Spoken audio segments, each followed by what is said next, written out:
হযরত ওমর রাগে চোখ দিয়া পানি চলে আসছে, রাগে মেজাজ বড় গরম। কিন্তু নবীর সামনে দাঁড়াইয়া কথা বলবে এত নরম, কিন্তু ওমর এত গরম হওয়ার পরেও নবীর সামনে দাঁড়াইয়া কথা বলার সাহস ওমর পাচ্ছে না। আমার কথা কি বুঝতেছেন? এই ওমর এত কঠোর, কিন্তু নবীর সামনে গেলে মোমবাতির চেয়েও ওমর নরম হয়ে যায়। এটাই হলো আদব, এটাই হলো আমাদেরকে শিক্ষা দিয়া গেছেন। এত পাওয়ারফুল ওমর, এত রাগান্বিত ওমর, কিন্তু নবীর সামনে গেলে মোমবাতির চেয়েও নরম হয়ে যায়।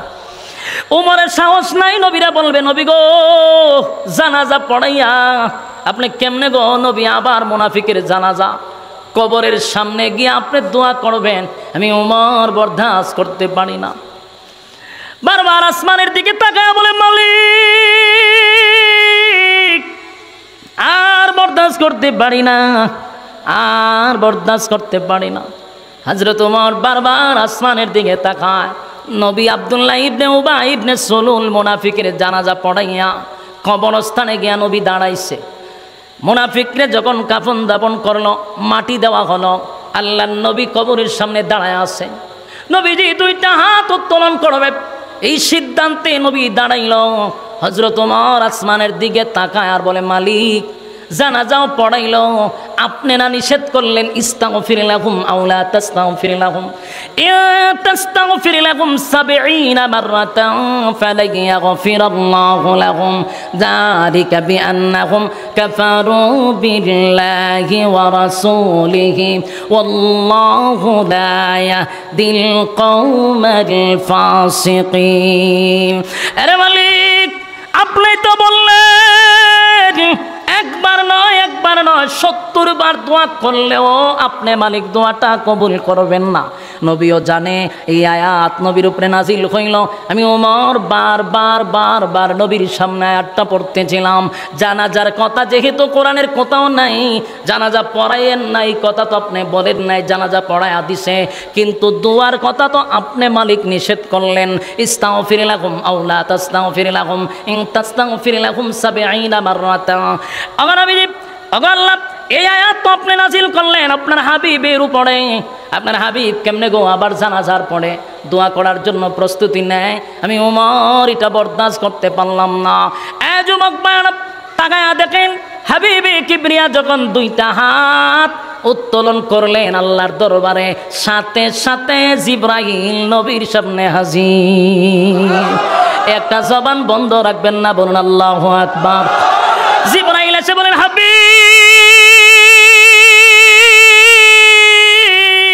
হাত লাগান গো, দোয়া করবেন পরে, দোয়া করবেন পরে। আগে শুনেন আল্লাহ আয়াত নাজিল করছে, আপনার উমরের সিদ্ধান্তটা আল্লাহর কাছে বড় পছন্দ।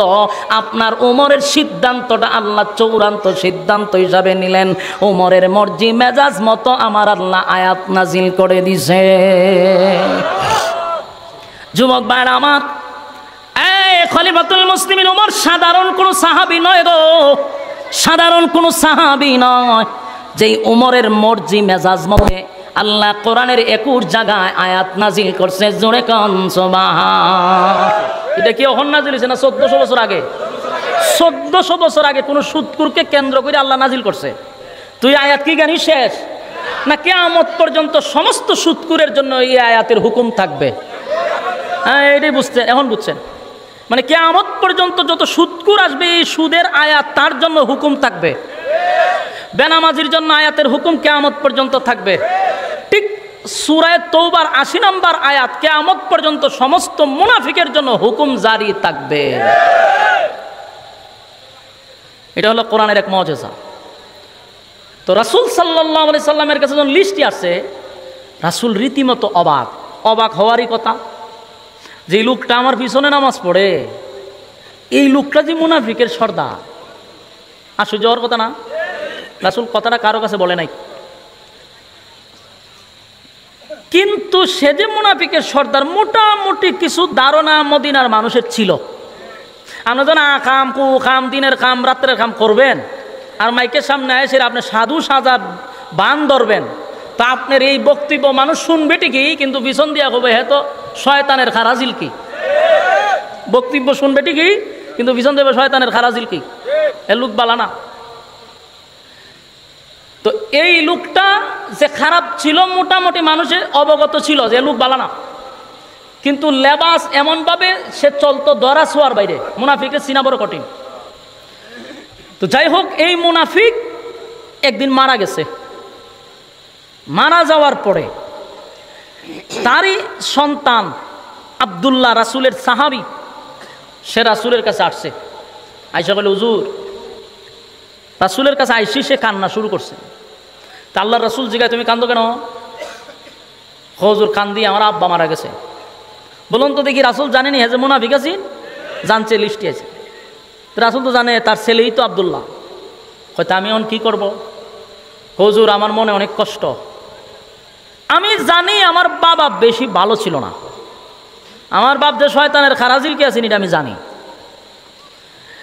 সে উপর দিয়া খুব এতাক দেখাইতো, আপনার ভালোবাসা দেখাইতো, কিন্তু বিতর্গত সে ইসলামের বিরোধিতা করত, আপনাকে মারার গভীর ষড়যন্ত্র করত।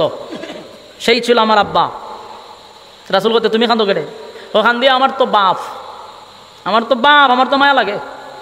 সে যে খারাপ ছিল এটা আমি জানি, আপনারে কষ্ট দিছে, ইসলামের ক্ষতি করছে, কিন্তু আমার তো বাপ, এখন আমার তো কষ্ট লাগে। তা আল্লাহ রাসূল কত না, আমি করতামটা কি? হুজুর, আমার দিলটা সাক্ষী দেয়, আপনি নবী রাসূল হইয়া যদি আমার বাপের মতো অত বড় একটা শয়তানের জানাজা আপনি ভরাইয়া দেন, তা আমার দিলটা সাক্ষী দেয় আমার আব্বারে আল্লাহ আপনার জানাজার বরকতে মাফ করে দিতে পারে। সুবহানাল্লাহ। এটা কার বক্তব্য? ছেলের বক্তব্য রাসূলের কাছে। তা আল্লাহর রাসূল তো ছিল দয়ার সাগর, ওমা আরসালনাকা ইল্লা রাহমাতাল লিল আলামিন, দয়ার কোনো অভাব নাই। রাসূল চিন্তা করলো, আমার জানাজার পড়ায়া দিলে যদি একটা লোকের গুনাহ আল্লাহ মাফ করে দেয়, তো সমস্যা কি, আমি জানাজা পড়াই দিলাম। রাসূল কয়, ঠিক আছে, আমার জানাজা পড়াইলে যদি তোমার আব্বারে আল্লাহ মাফ করে দেয়, তা আমি জানাজা পড়াইয়া দিব। রাসূল জানাজা পড়াইয়া দিবে এই মর্মে তার কাছে বইলা দিছে। এই আব্দুল্লাহ তো সাহাবী, সে একটা সেকেন্ড রাসূলের সামনে দাঁড়াইছে না, ওইটা দৌড় দিছে, দৌড় দিয়া একেবারে ডাইরেক্ট গ্রামের ভিতরে ঢুকে গেছে। তো কয়েকজন সাহাবী তাঁবাদা ধরছে, দৌড় মারস কেটে। হয় আমি যদি এখানে দাঁড়ায় থাকি আয়াত নাজিল হয়ে যাবো, কি চালু। আমি যে রাসূলটা কইছি আমার বাপ তো কি আছেন এটা তো আমি জানি। এখন রাসূল কইছে জানাজা পড়াইয়া দিব, জিবরাইল যদি আয়েছে দেখো পড়ায়েন না, এই জন্য আমি আর দাঁড়াইলাম না, দৌড় মারছে। দৌড় মাইরা করছেটা কি, সারা এলাকায়, গ্রামে গঞ্জে, শহরে বন্দরে, সব জায়গায় পাবলিসিটি করছে যে আমার বাপের জানাজা রাসূলুল্লাহ পড়াবে। সুবহানাল্লাহ। কথাটা একটু মনোযোগ দিয়ে শুনলে বুঝতে পারবেন। সে কিন্তু এটা না বললেও পারত, কিন্তু বলছে কেন এটাও বুঝতে পারবেন। সারাটাই এলাকা যেখানেও জায়গানে হয়, শুনছ আমার আব্বাজা মারা গেছে, জানাজা কিন্তু রাসূল পড়াবে। মদিনার মানুষ তো জানতো হের বাপ যে হুদ্দা শয়তান আছে, এটা তো সবাই মনে মনে জানতো। যে ওই শুনে ওই আশ্চর্য হইয়া মাথা তাত দিয়া, এটা কিভাবে সম্ভব? সম্ভবটা কিভাবে? যেই লোকটা রাসূলের বিরোধিতা করলো জীবনটা বর, যেই লোকটা ইসলামের ক্ষতি করলো জীবনটা বর, এই লোকের জানাজা পড়াবে বিশ্বনবী, এটা কিভাবে সম্ভব? সবার ভিতর একটা প্রশ্ন। সে পাবলিসিটি করা বন্ধ করে না, যেখানেও পাই এখানে দাওয়াত দেয়। দাওয়াত দিতে দিতে কিছু মুনাফিকের কানে গিয়ে আওয়াজ পড়ছে যে আব্দুল্লাহ ইবনে উবাই ইবনে সুলুলের জানাজা রাসূল নিজে পড়াবে। এই মুনাফিক গিয়া তাদের যত সংগঠন আছে সব কানে প্রচার করছে। 1000 মুনাফিক এক জায়গায় জড়ো হয়েছে। আমার কথা কি বুঝতেছেন? যদি বুঝেন শেষে মজা পাইবেন, আর যদি না বুঝেন তাহলে ফেস লাগিয়ে বয়ে থাকবেন। আমরা না বোঝার কারণে অনেক সমস্যা, মনোযোগ দিয়ে বুঝছেন ঘটনাটা। এই ঘটনা কোনো গিচ্ছা নয়, সূরা তওবার 80 নম্বর আয়াতের ঘটনা বলতেছি, মনোযোগ দিয়ে শুনেন। এই লোকে করলো কি, প্রচার প্রসার করছে। এর মধ্যে মুনাফিকরা শুনছে যে তাদের সর্দারের জানাজা পড়াবে আব্দুল্লাহর পুত্র মুহাম্মদ সাল্লাল্লাহু আলাইহি ওয়াসাল্লাম। হেরার যত লোক আছে সব এক জায়গায় হয়েছে, প্রায় 1000 মুনাফিক একত্রিত হয়েছে। ওইয়া কয় এটা কিভাবে সম্ভব? সে তো আমাদের লিডার ছিল, আমাদের নেতা ছিল, সারাটা জীবন সে আব্দুল্লাহর পুত্র মুহাম্মদের বিরোধিতা করলো, ইসলামের বিরোধিতা করলো। এত ক্ষতি করার পরে এই লোকে তার জানাজা পড়ায় কেমনে? এটা দেখতেইব। কত হাজার মুনাফিক? 1000 মুনাফিক কয় আমরা জানাজাটা দেখতেই হবে। এরা দেখার জন্য রওনা দিছে। খুব খেয়াল করবেন, পড়ার জন্য নয়, দেখার জন্য। মক্কার মদিনার অলিতে গলিতে সারা পইরা গেছে সুলুলের জানাজা, আব্দুল্লাহ ইবনে উবাই ইবনে সুলুলের জানাজা রাসূলুল্লাহ পড়াবে। মানুষের আনাগোনা শুরু হয়েছে, চতুর্দিক দিয়ে মানুষের আনাগোনা। সাহাবীরা শূন্য অবাক। এর মধ্যে একজন সাহাবীর নাম হলো হযরত উমর। গরম না নরম? গরম। গরম গরম দরকার আছে, কথা কই না দি? খালি নরম হইতো না, গরমও দরকার আছে। গরম থাকা দরকার। সব যদি আবু বকর হয় তাহলে উমর না হইলে সমস্যা। উমরের কাজ হলে খালি উল্টা পাল্টা হইলে গর্দান ফেলাই দেন। কুবা শামসুর মতো কুবা, মাফ নাই। তুই আকাম করবি, তোর কোনো মাফ নাই। আবু বকর ছিল নরম, উমর ছিল গরম। ইসলামে গরম আছে, নরম আছে। তো হযরত উমরের কানে যখন ঘটনাটা গেল, হযরত উমর আর স্থির থাকতে পারছে না। তরবারি একটা লইয়া গেছে মাডো গিয়া দেশ সর্বনাশ, প্রচুর মানুষ চতুর্দিক দিয়ে আসতেছে। হযরত উমর এই দৃশ্যটা বরদাস্ত করতে পারতেছে না, সহ্য করতে পারতেছে না। ইসলামের ক্ষতি অনেকে দেখার পরেও বরদাস্ত করে, সহ্য করে। আবার যারা ইসলামের ক্ষতি করতেছে এরা জান্নাতও ভাড়াইয়া দেয়, আছে না নাই? একেবারে জান্নাতের টিকিট এরা নিজেরাই দিয়ে দিতেছে। আবার কিছু আলেমরা ইসলামের ক্ষতি এটা সহ্য করতে পারে না, বরদাস্ত করতে পারে না, প্রয়োজনে তারা কারাবন্দী হয়, এরপর বরদাস্ত করে না। এটা হলো উমরের ভূমিকা। এটা কার ভূমিকা? হযরত উমরের ভূমিকা। কিছু লোক সবসময় থাকবে, তারা শাক দিয়ে মাছ ডাকার চেষ্টা করে। ইসলামের বহু ক্ষতি হচ্ছে, এই ব্যাপারে মুখ খুলতে রাজি না। যত ফাউল কথা আছে, যত আননেসেসারি কথাবার্তা আছে, এগুলা পাবলিকের কানে কানে পৌঁছায়া দেয়। কিন্তু ইসলামের যে বড় বড় দিক ক্ষতি হয়ে যাচ্ছে, এই ব্যাপারে মুখ খুলতে রাজি না। ফাউল কথা বইলা সবসময় একেবারে র্যাঙ্কে থাকতে চায়। সারা মাহফিল কোরআন হাদিসের একটা কথাও বলবে না, শুধু যত ফালতু অপ্রয়োজনীয় আলেমদের মধ্যে দ্বন্দ্ব লাগানো এরকম টপিক লিখে দেয় ইউটিউবাররা, আর সামনে কয় হ্যাঁ ধরতে হবে তারে, কারণ আমার তো সবসময় র্যাঙ্কিংয়ে থাকতে হবে। তাই এরপরে তার টপিকই হলো এরকম। অথচ আমি চিরুনি অভিযান দিয়ে দেখছি ইসলামের কত বড় বড় ক্ষতি হচ্ছে, এই ব্যাপারে একটা কথাও বলে না। এরকম টাউট বাটফার আসেনি এই জামানায়। এটিও লেবাসদারি মুনাফিক, এটি লেবাসদারি মুনাফিক। এই মুনাফিকগুলোরও চিহ্নিত করা দরকার। আলেমদের মধ্যে যখন একটা মিল মহব্বত তৈরি হয়, এই সমস্ত কিছু দালালগুলি এগুলো ওই সরকারের এজেন্ডা বাস্তবায়ন করতে চায়। কিছু মৌলবীদেরকেও কান থেকে ছাড়া হয়েছে, তোমরা আলেমদের মধ্যে গুতাগুতি লাগাইয়া দিবা, বেনিফিট যেটা আছে এটা আমরা দিয়ে দিব। এই জন্য আমি এই বিষয়টা আগের থেকে আপনাদেরকে বারবার বলছি যে মনোযোগ দিয়ে শুনেন। ফাঁকগিরি কিন্তু আব্দুল্লাহ ইবনে উবাই ইবনে সুলুলের আছেন, কথা কই না দিক। এরকম কিছু টাটকা মুনাফিক আছে, এগুলা সরকারের এজেন্ডা বাস্তবায়ন করতে চায়। এতদিন দেখছে কোনো আলেমরা সব আলেমদেরকে যখন সাইড দেওয়ালের ভিতরে বন্দি করছে, শেষ পর্যন্ত দেখা যায় বাইরিবার সময় এরা একেবারে নিষ্পাপ হইয়া বাড়িতেছে, কারণ কোনো কিছু পায় নাই। তো শেষে তখন দেখলো যে না, এরা কোনোভাবেই দমানো যাচ্ছে না। এখন কি করতে হবে? কিছু মৌলবি ঢুকাইয়া দিছে, কিছু মৌলবি ঢুকাইয়া দিছে, মৌলবি না মৌলবি, এদেরকে ঢুকাইয়া দিছে যে তোমরা এখন কাজ করো, একজন একজনের মধ্যে দ্বন্দ্ব লাগাই দাও। দ্বন্দ্ব লাগাইতেছে নি? হ্যাঁ, বুঝবেন এখানে গভীর ষড়যন্ত্র আছে। কি ষড়যন্ত্র? গভীর ষড়যন্ত্র আছে, যেটা আপনারা কল্পনাও করতে পারবেন না।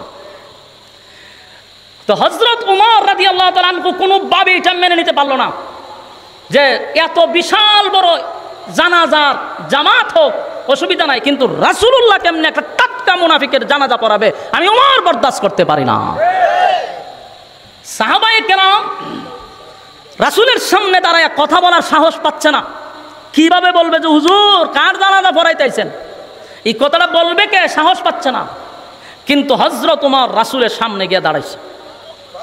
দাঁড়াইয়া এরপরও রাসূলের সামনে উনি ডাইরেক্ট বলে নাই, ইনডাইরেক্ট। ইনডাইরেক্ট কি? সূরা তওবার ৮০ নম্বর আয়াত, যেটা আমি আপনাদের সামনে পড়ছি, ওই হযরত উমর এই আয়াতটা পড়েন। ইস্তাগফির লাহুম আও লা তাস্তাগফির লাহুম ইন তাস্তাগফির লাহুম ৭০ মাররাতান ফালান ইয়াগফিরাল্লাহু লাহুম ذلك بأنهم كفروا بالله ورسوله ওয়াল্লাহু লা ইয়াহদিল কওমাল ফাসিকিন। এই আয়াত রাসূলের সামনে বারবার পড়তেছে জোরে জোরে, এই আয়াতটা পড়তেছে। আল্লাহর রাসূল আয়াতের অর্থ বুঝেনি, কিতা হয় রাসূল বুঝতেছে উমর কি বুঝাইতে চাচ্ছে। তো পুরো মাঠ তো জানাজার বইরে গেছে, এর মধ্যে কিন্তু 1000 মুনাফিক জানাজা পড়তে আসছে আর দেখতে আসছে। হ্যাঁ, স্মরণ রাখতে হবে, 1000 মুনাফিকও কিন্তু এখানে আছে, দেখতে আসছে। তো হযরত ওমর বারবার রাসূলের সামনে ঘুরে আর রাগে শরীর কাঁপতেছে, কারণ ইসলামের ক্ষতি উমর বরদাস্ত করতে পারে না। তাই আয়াত পড়তেছে, ইস্তাগফির লাহুম আও লা তাস্তাগফির লাহুম ইন তাস্তাগফির লাহুম 70 মাররাতা ফালান ইয়াগফিরাল্লাহু লাহুম যালিকা বিআন্নাহুম কাফারু বিল্লাহি ওয়া রাসূলিহি ওয়াল্লাহু লা ইয়াহদিল কওমাল ফাসিকিন। আয়াত পড়তেছে বারবার। আল্লাহর হাবিব খলিফাতুল মুসলিমিন হযরত ওমরকে লক্ষ্য করে বলে, ওমর কি বোঝাইতে চাও আমাকে? এই আয়াত তুমি কেন বারবার পড়তেছ? ওমর, এই আয়াতের মধ্যে রব্বে কারীম বলে দিয়েছেন, আল্লাহ রাব্বুল আলামিন এই আয়াতের মধ্যে রাসূল সাল্লাল্লাহু আলাইহি ওয়াসাল্লামকে উদ্দেশ্য করে বলছেন, নবী গো, কোন মুনাফিকের জন্য যদি আপনি দোয়া করেন আমি আপনার দোয়া কবুল করব না। এমনকি 70 বারও যদি দোয়া করেন আমি আল্লাহ আপনার নবীর দোয়াটুকু কবুল করব না। হ্যাঁ, কি বুঝছেন? আমার কথা শুনতেছেন না? আমাদের কথা শুনতেছেন? এই কথা করেন আস্তে আস্তে, সাউন্ড সুন্দর করেন, সাউন্ড সুন্দর করেন। হ্যাঁ, আমার কথা মনোযোগ আছে না? আপনারা মনোযোগ দিও। এই আয়াতের মধ্যে আল্লাহ স্পষ্ট ঘোষণা দিছে যে আপনি মুনাফিকের জন্য আমি আল্লাহর কাছে আপনি দোয়া করলে আমি দোয়া কবুল করব না। আপনারা বিষয়টা একটু চিন্তা করার দরকার। রাসূলের দোয়া অথবা বদদোয়া যেটাই হোক ডাইরেক্ট কবুল হয়ে যায়। সেই রাসূলকে আল্লাহ নিজেই বলতেছেন, আপনি একবার করে আপনি যদি 70 বারও দোয়া করেন আমি আল্লাহ আপনার দোয়া কবুল করব না। সাংঘাতিক কথা, কথা বল না দি। রাসূল হইয়া 70 বার দোয়া করলেও হয় দোয়া কবুল করব না। হযরত ওমর আয়াতটা বারবার রাসূলের কাছে গিয়া পড়তেছিল, ইস্তাগফির লাহুম আও লা তাস্তাগফির লাহুম ইন তাস্তাগফির লাহুম 70 মাররাতান ফালান ইয়াগফিরাল্লাহু লাহুম যালিকা বিআন্নাহুম কাফারু বিল্লাহি ওয়া রাসূলিহি ওয়াল্লাহু লা ইয়াহদিল কওমাল ফাসিকিন। আগে নবীজি তারা আল্লাহ এবং রাসূলের সঙ্গে কুফরি করল, তাদের জন্য যদি আমার কাছে দোয়া করে আমি দোয়া কবুল করব না। এই কথাটা আয়াতের মধ্যে বলছে। হযরত ওমর আল্লাহর নবীকে উদ্দেশ্য করিয়া বারবার হাবিবে কিবরিয়ার চতুর্দিকে যায় আর আয়াতটা তেলাওয়াত করতেছিল। আল্লাহর নবী বলেন, ওমর এই আয়াত কেন আমার সামনে বারবার তুমি তেলাওয়াত করতেছ? এই আয়াতের মধ্যে রব্বে কারীম আমাকে উদ্দেশ্য করে বলছে আমি যেন কোনো মুনাফিকের জন্য দোয়া না করি। একবার নয় 70 বারও যদি দোয়া করি রে, আমার আল্লাহ ঘোষণা দিছে আমার দোয়া কবুল করবে না। উমর মনে মনে কয়, হুজুর এটাই তো বুঝাইতে চাচ্ছি, আপনারে ডাইরেক্ট বলতে পারি না, কিন্তু আর কেমনে আপনারে বুঝাই? আপনি জানেন এই আয়াত নাজিল হইছে, রব্বে কারীম আপনাকে নিষেধ করছে গো নবী, এরপরে কেমনে আপনি আসছেন জানাজা পড়ানোর জন্য? আমি উমর এটা বরদাস্ত করতে পারতেছি না। এই লোকটা আপনার ক্ষতি করছে, ইসলামের ক্ষতি করল, ইসলামের 12টা বাজাইল, আপনি নবীরে কত না কষ্ট দিল।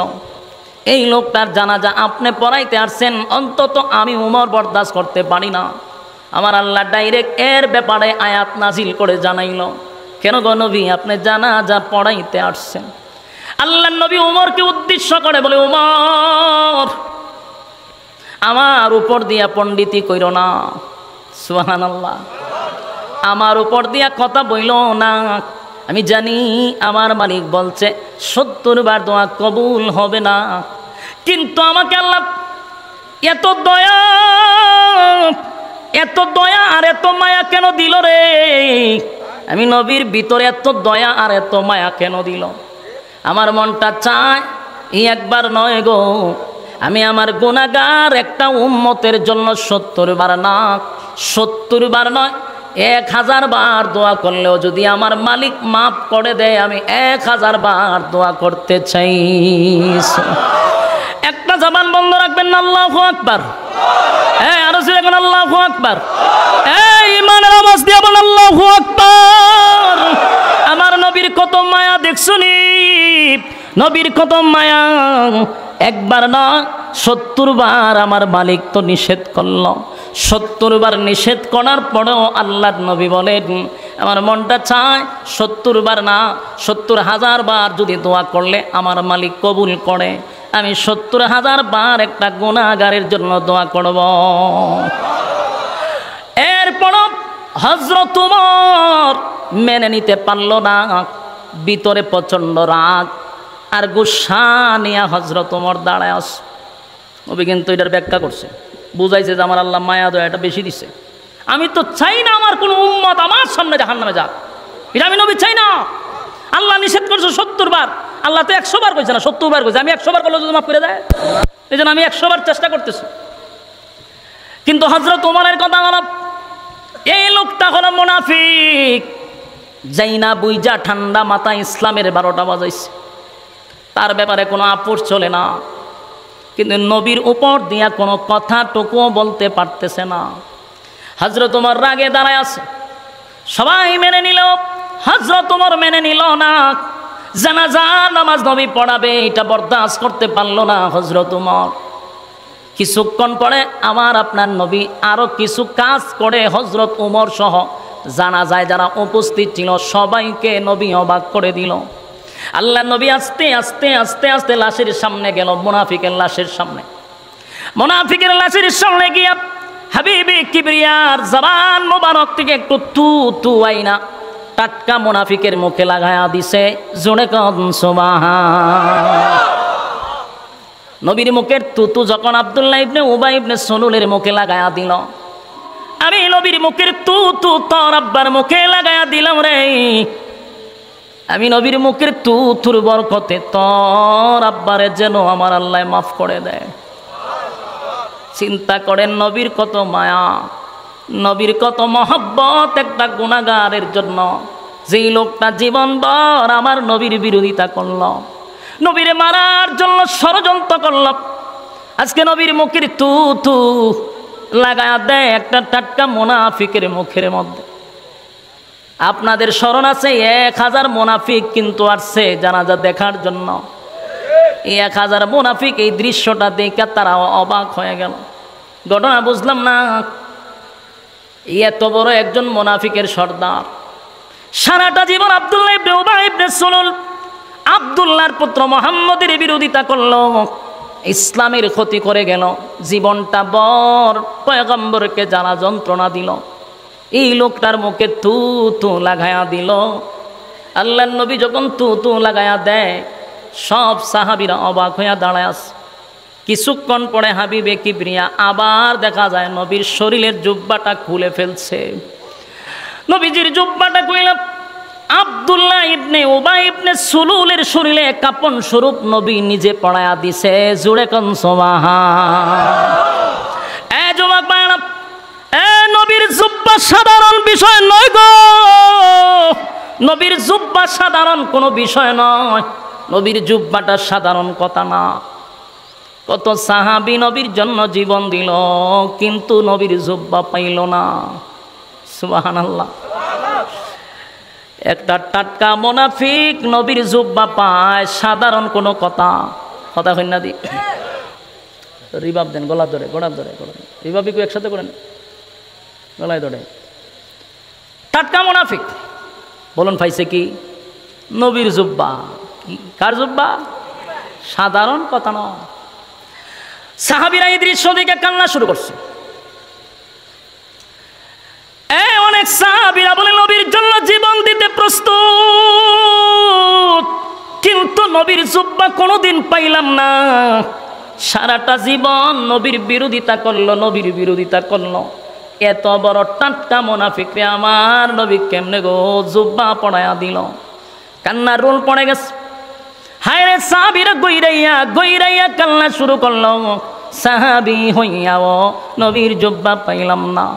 সাহাবি হইয়াও নবীর জুব্বা পাইলাম না, টাটকা মুনাফিক কেমনে গো নবীর জুব্বা পাইল? কান্না শুরু করলাম। কিন্তু হযরত উমর এখন পর্যন্ত নরম হয় না। কি উমরের রাগ আরো বাড়তেছে। সুবহানাল্লাহ, উমরের রাগ আরো বাড়তেছে। উমর বারবার দেখে আর শরীরের রং পরিবর্তন হচ্ছে খালি রাগে। হযরত উমর তাকায়া দেখে এই হাবিবি কিবরিয়ার শরীর থেকে জুব্বাটা খুলে কেমনে রে টাটকা মুনাফিকের শরীরে জড়ায়া দিল, কেমনে এটা সম্ভব? আল্লাহর নবী জুব্বাটা পড়ায়া বলেন, এ সাহাবীরা মন দিয়া শোনো। আব্দুল্লাহকে দাঁড় করায়া বলে, আব্দুল্লাহ কথাটা মনোযোগ দিয়া শুন। আব্দুল্লাহ, তোর আব্বারে আমি জুব্বা কেন পড়াইছি জানোস নি? আমার নবীর শরীরের জুব্বা খুলে তোর আব্বারে কাপন স্বরূপ কেন পড়ায়া দিলাম জানোস? বদরের যুদ্ধে আমার চাচা যখন শাহাদাত বরণ করছে, সাহাবীরা যখন শাহাদাত বরণ করল, কাপন নাই, সাহাবীদের শরীরের জুব্বা কুলে কুলে কুলে কুলে সাহাবীদেরকে কাপন পড়াইয়া দাফন করতেছিল। কিন্তু আমার চাচা আব্বাস রাদিয়াল্লাহু তাআলা মোটা ছিল, স্বাস্থ্যবান ছিল, যার তার জুব্বা তো আমার চাচা শরীরে লাগে না। সেদিন আব্দুল্লাহ তোর আব্বা চোখ লজ্জায় সেদিন আমার চাচাকে নিজের জুব্বাটা খুলে, তোর আব্বার জুব্বাটা খুলে আমার চাচারে কাপন স্বরূপ জুব্বা পড়ায়া দিছিল। আমি তোর আব্বার কাছে ঋণী হয়ে গেলাম। কি হয়েছে?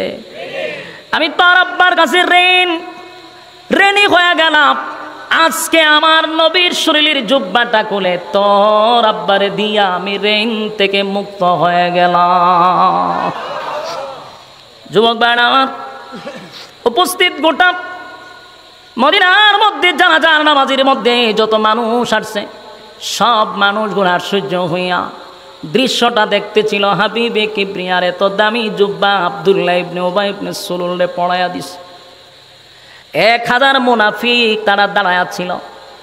তারা এই দৃশ্য দেখা বলা বলি করতে লাগলো, কার বিরোধিতা জীবনটা বর করলাম?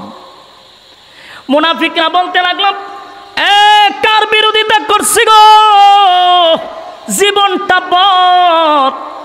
কার বিরোধিতা করলাম? কার বিরোধিতা করলাম?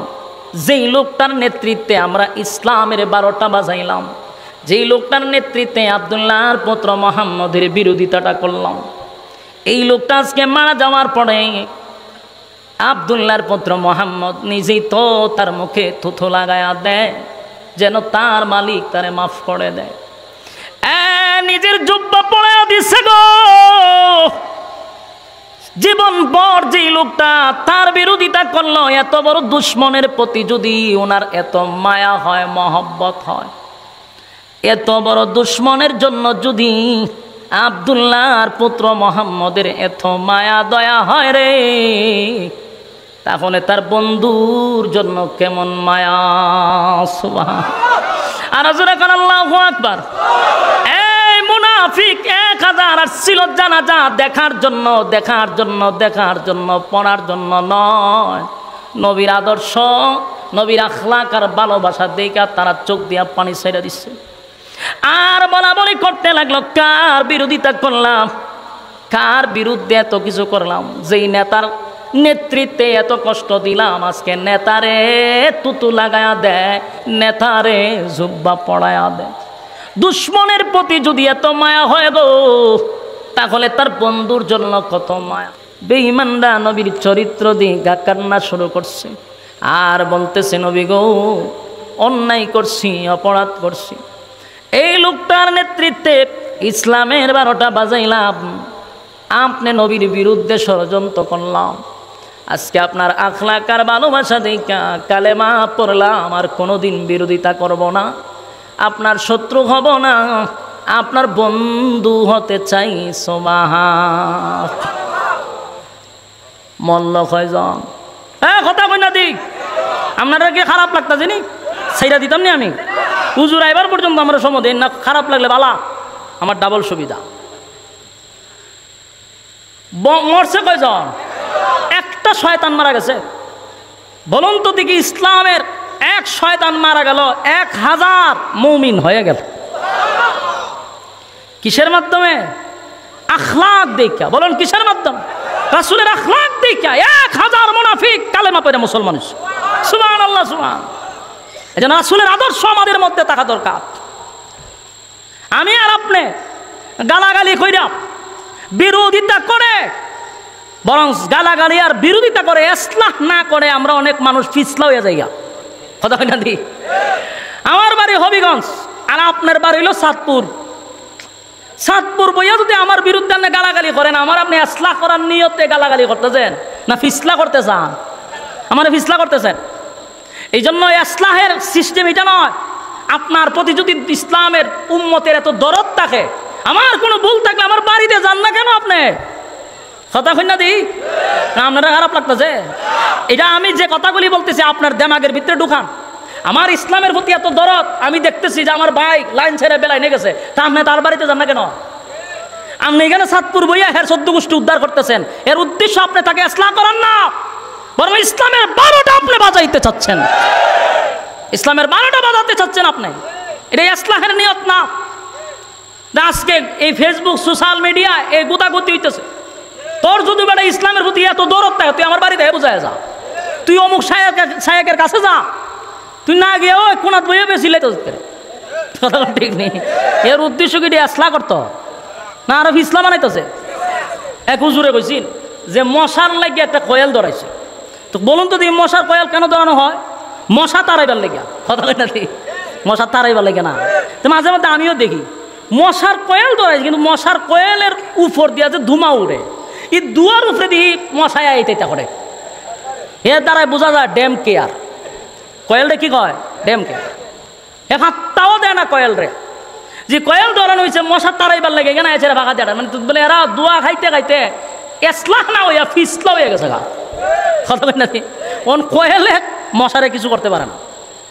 তা আমাদের দেশে অতিরঞ্জিত বেশি অ্যান্টিবায়োটিক দিতে দিতে মানুষরে ইসলাহ করবো দূরের কথা, সব কিছু ইসলাম বানায় তো রাখছে। কথা কই না দি? আগের মানুষ ওয়াজে আসলে চোখ দিয়ে পানি ছাড়তো, কানতে কানতে বাড়ির যেত। কথা কোন ঠিক? আর এখন ওয়াজটা শেষ হলে ডান্স দিতে দিতে বাড়ির যায়। কারণ ওয়াজ অত নাইস গান দেখতে গেছে। আমি বাস্তব কইছি না অবাস্তব?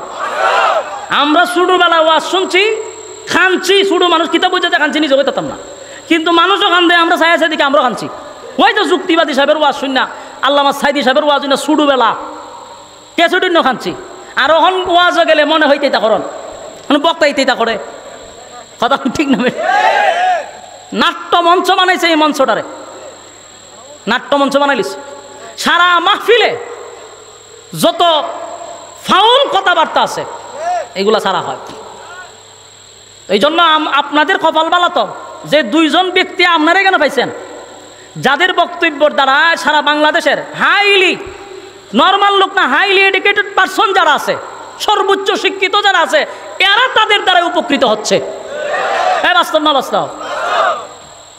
আমদার ওয়াজ কয়জন অনেক সর্বোচ্চ হাইলি কোনো গ্রাজুয়েট পারসন ওয়াজ শুনতেই চায় না, কিন্তু তাদের ওয়াজ তো শুনে একেবারে ব্যারিস্টার পর্যন্ত।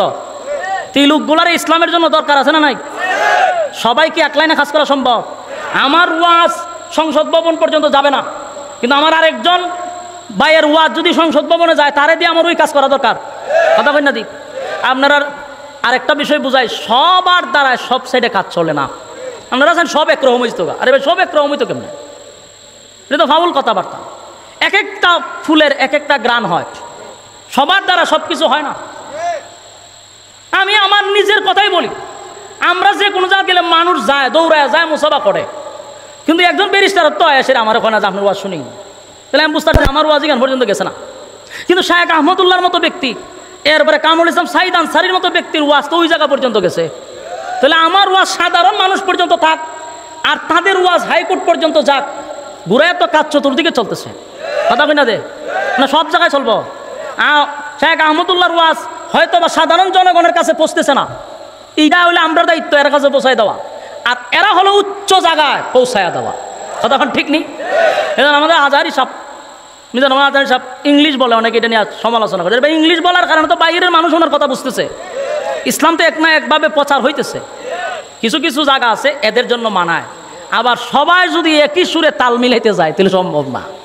আমাদের স্থানকাল পাত্র বোঝা দরকার। যেই গর্জন মামুনুল হক সাহেব দেয় এই গর্জন যদি আমি দেই এটা হইব ডং ফাতলামি, কথা হয় না।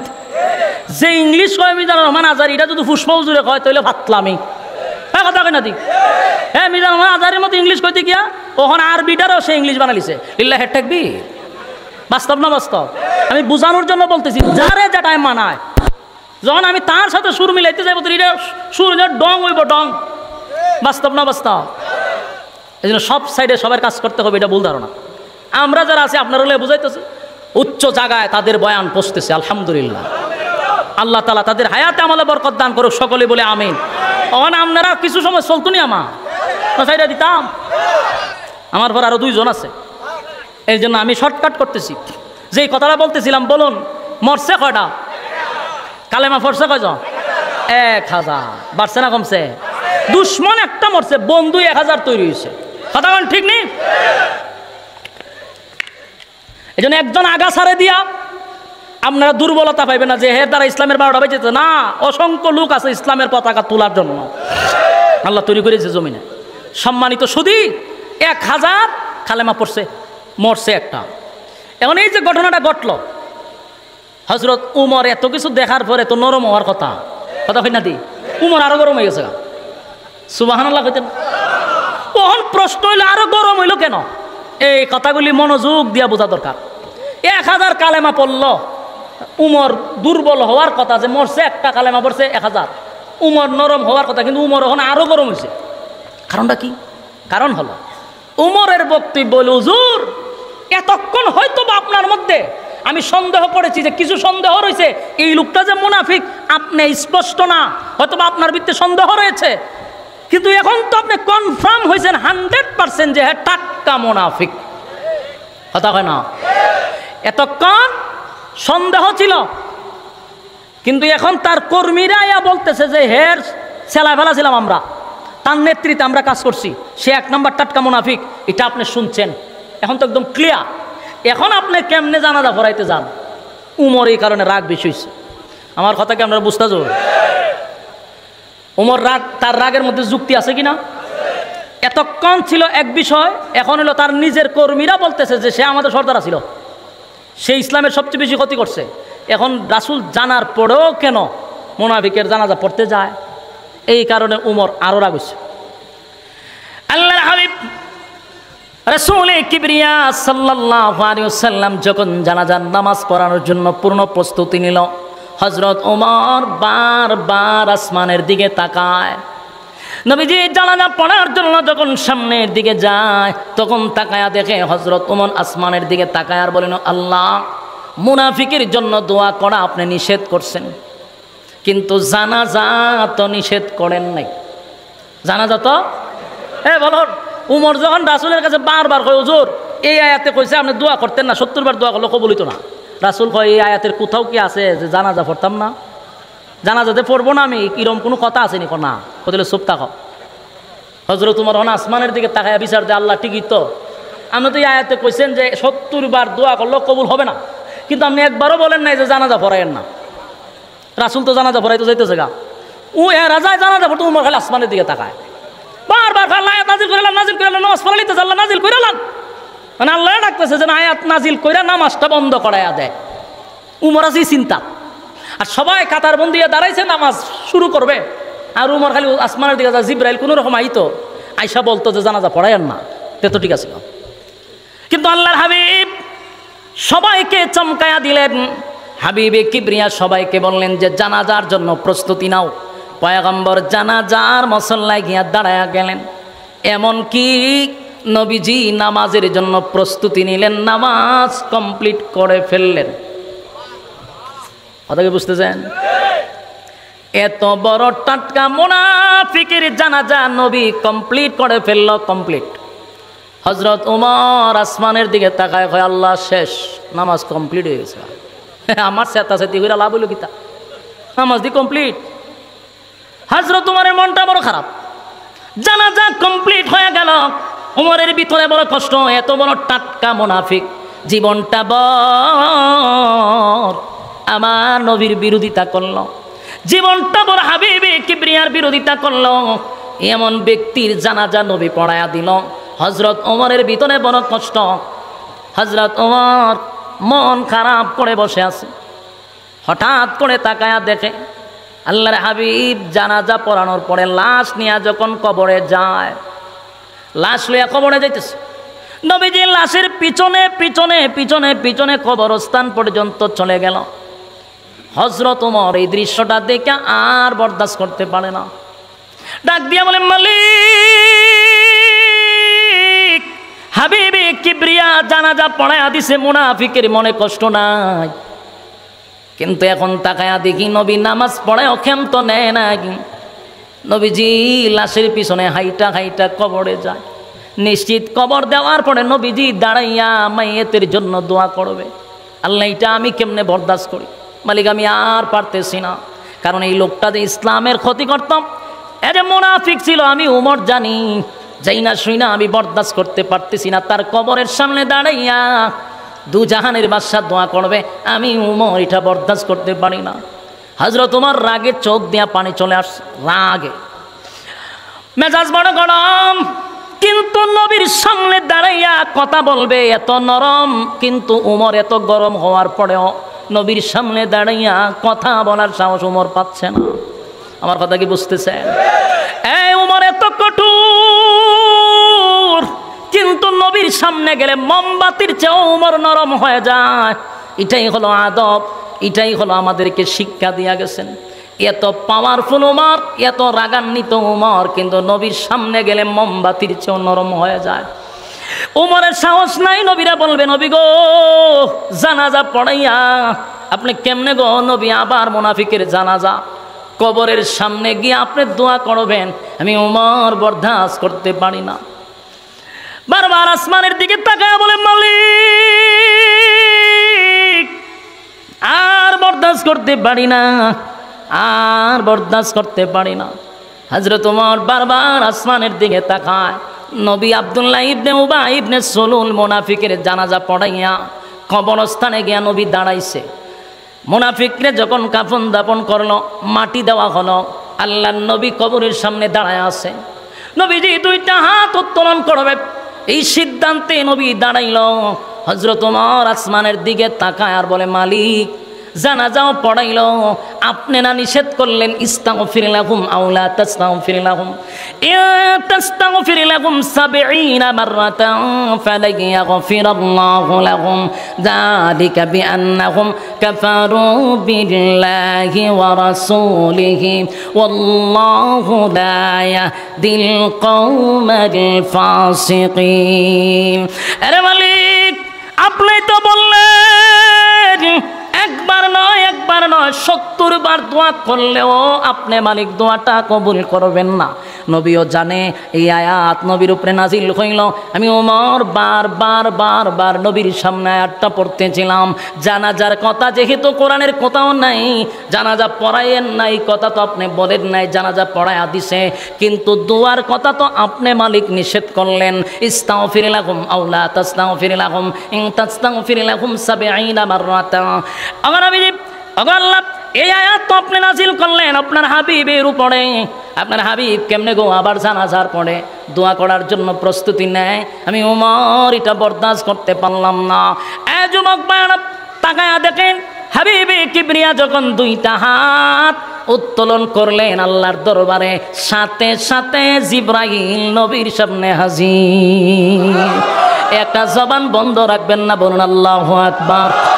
জিবরাইল এসে বলেন, হাবিব